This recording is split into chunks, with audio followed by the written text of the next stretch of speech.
जय हिंद। मैं पुरुषोत्तम साहू और आप देख रहे हैं एस इंडिया न्यूज।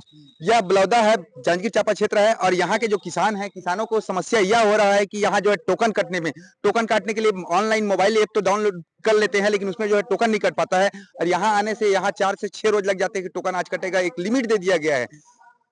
हमारे देश के भूतपूर्व प्रधानमंत्री लाल बहादुर शास्त्री जी ने एक नारा दिया था कि जय जवान जय किसान।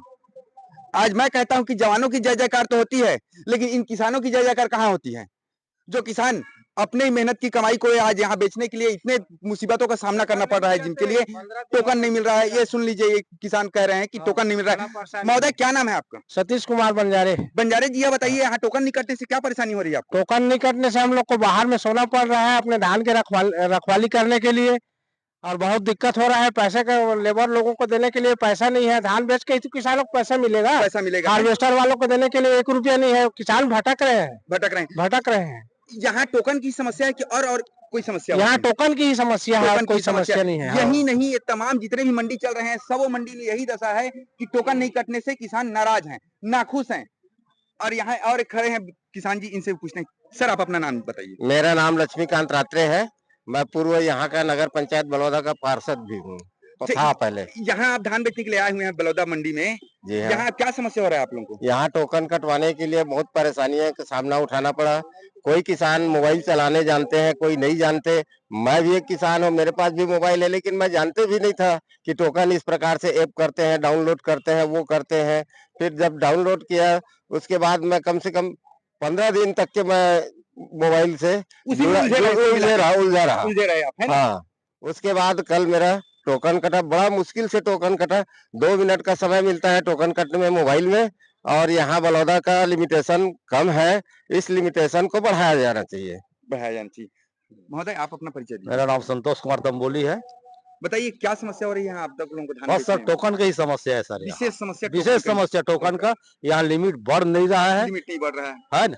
और बस यहाँ यह कहा जाता है कि बड़े किसानों को बाद में लेंगे और छोटे किसानों का धान पहले लेंगे, ये बोला जाता है ना? हाँ। शासन की गाइडलाइन में है कि छोटे किसानों को पहले प्राथमिकता दें और बड़े किसान जो है उनको थोड़ा सा सब्र कराएं।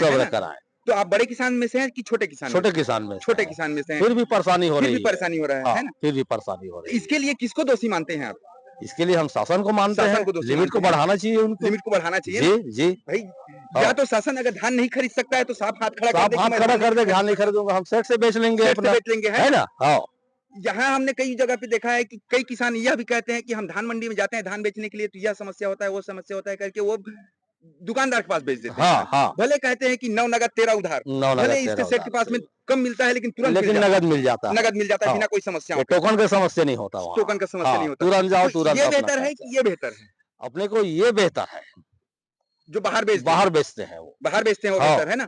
या सुनिए, किसान ये कह रहे हैं कि जो हम बाहर बेचते हैं, नहीं चाहिए आपका बोनस ही मिलता है। बोनस के लालच में यहाँ आते हैं सब किसान कि बोनस मिलेगा हम लोगों को, अतिरिक्त बोनस है ना? लेकिन यहाँ तो पूरा काम खराब हो रहा है ना। किसी का शादी है, किसी का और कुछ है, किसी का मरनी है, यहाँ मिलता ही नहीं कुछ। भाई, धान से किसान का ताकत बढ़ता है। भाई, आप लोग धान ही पैदा करते हैं, धान को बेच करके तमाम अपनी जरूरतों को पूरा करते हैं। हम ही लोग नाखुश है तो क्या मतलब फिर धान बेचने में? तो देखिए, देश के हमारे राज्य के हमारे मुख्यमंत्री महोदय, यह हो रहा है आपके क्षेत्र में, आपके राज्य में, कि यहाँ किसान नाखुश है।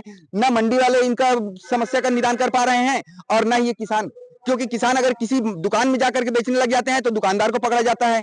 अवैध धान है, यही कहा जाता है ना कि अवैध धान बेचने आए हैं, अवैध धान बेचने आए बोला जाता है ना। अवैध धान जो पूर्व में टोकन जैसे कटता था ना, उसी प्रकार से टोकन का संचालन किया जाए और ये मोबाइल पद्धति को बंद किया जाए। जी, धन्यवाद आपका। चलिए, और भी 2-4 किसान हैं, उनसे भी हम जानकारी ले लेते हैं कि इनको भी क्या समस्या हो रही है यहाँ। आइए।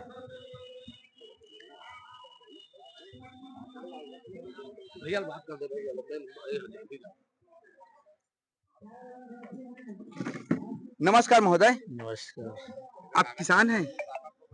मैं फिलहाल यहाँ अध्यक्ष के हैसियत से बैठ रहा हूँ। अध्यक्ष के हैसियत से बने।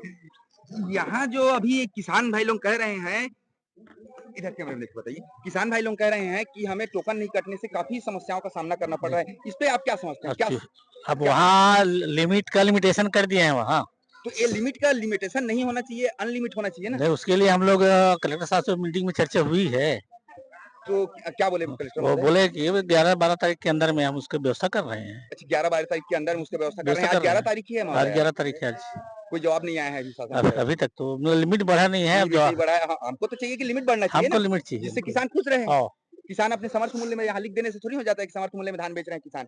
किसानों को जो समस्या हो रही है उस पे भी नजर डालें। तो समर्थन मूल्य में ही हो रहा है ना। मूल्य में हो रहा है सर, जी, लेकिन यहाँ जो जो समस्याओं से जो दो हाँ, चार हो रहे वो हैं लिमिट के नाम से है ना। लिमिट के नाम से है हाँ, तो वो इस लिमिट को लिमिट को बढ़ाना बढ़ाना चाहिए, चाहिए। बढ़ाना चाहिए। एक दायरा बना दिए हैं तो दायरा अंदायरा होना चाहिए। जब हाँ, भाई धान उसको उस क्षेत्र में जितने हैं रकबे के धान है उतने ही हाँ, रकबे के धान उसको आएंगे ना। क्या है अभी थोड़ा लिमिट को थोड़ा सा और बढ़ाएंगे ना, तो परेशानी खत्म हो जाएगी। क्या नाम बताया सर आपने अपना? हेमंत खड़कवार। तो यह थे हेमंत कटकवार जी। और यहाँ जो धान उपार्जन केंद्र में आए हुए थे, तो यहाँ के तमाम किसानों का यही कहना है कि हमारी जो लिमिट जो है लिमिट को बढ़ा दी जाए, जिससे हम अपने बेहतर और सुगमता से धान को यहाँ बेच सकें और उसका बेहतर एक लाभ ले सकें। इन्हीं शब्दों के साथ मैं पुरुषोत्तम साहू, जय हिंद।